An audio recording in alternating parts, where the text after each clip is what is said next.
A Good Deal. Noong 13 gulang pa lang si Mareta, panahon iyon ng mga tie-dye t-shirt at punit na maong. Kahit na lumaki ako sa depresyon at walang pera para sa mga damit, hindi ako nagbihis ng ganitong hindi kaganda.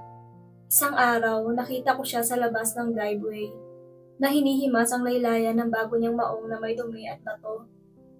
Nabigla ako na makitang sinisira niya ang pantalon na binayaran ko, at agad akong tumakbo palabas para pagsabihan siya. Ngunit patuloy siya sa pagtastas nito habang kinukwento ko ang aking mala telenovela tungkol sa kawalan ng pagkabata. Nang matapos ako, ni hindi man lang siya napaluha o nalungkot. Tinanong ko kung bakit niya sinisira ang kanyang bagong maong. Sumagot siya nang hindi tumitingin.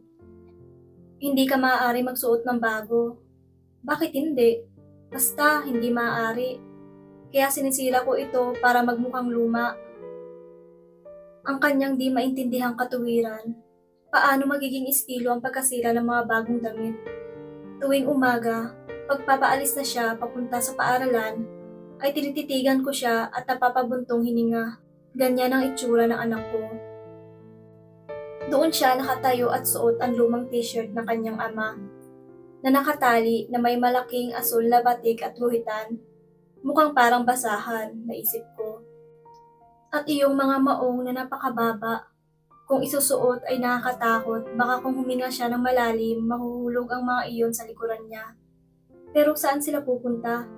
Mahigpit at matigas ang mga ito na para bang di makagalaw.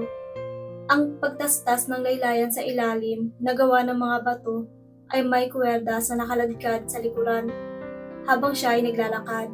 Isang araw, pagkaalis niya para pumasok sa paaralan, parang nakuha ng Panginoon ang atensyon ko at sinabing, "Napagtanto mo ba kung ano ang iyong mga huling salita kay Mareta tuwing umaga?"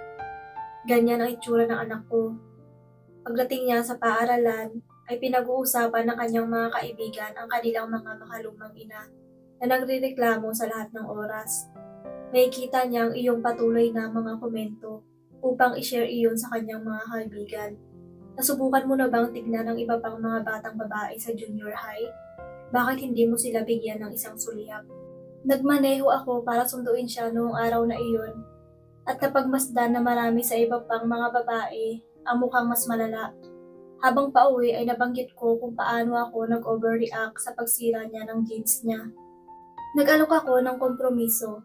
Mula ngayon, maaari kang magsuot ng kahit anong gusto mo sa paaralan at kasama ng iyong mga kaibigan, at hindi kita guguluhin tungkol dito. Iyan ay magiging isang kaluwagan. Ngunit kapag isinama kita sa simbahan o sa shopping o sa aking mga kaibigan, gusto kong magbihis ka ng isang bagay na alam mong magugustuhan ko. Napaisip siya. Pagkatapos ay idinagdag ko, iyon ay nangangahulugang makakakuha ka ng 75% sa iyong paaralan at makakakuha ako ng 5% para sa akin. Ano ba sa palagay mo? Napakurap ang kanyang mga mata nang ilahad niya ang kanyang kamay at iniyugyug ang kamay ko. "Ma, may deal ka na!" Mula noon ay binigyan ko siya ng isang masayang paalam tuwing umaga at hindi siya pinupuna tungkol sa kanyang mga damit. Tuwing lalabas kaming magkasama, ay nagbibihis siya ng maayos nang hindi nagrereklamo. Nagkaroon kami ng magandang deal para sa isa't isa.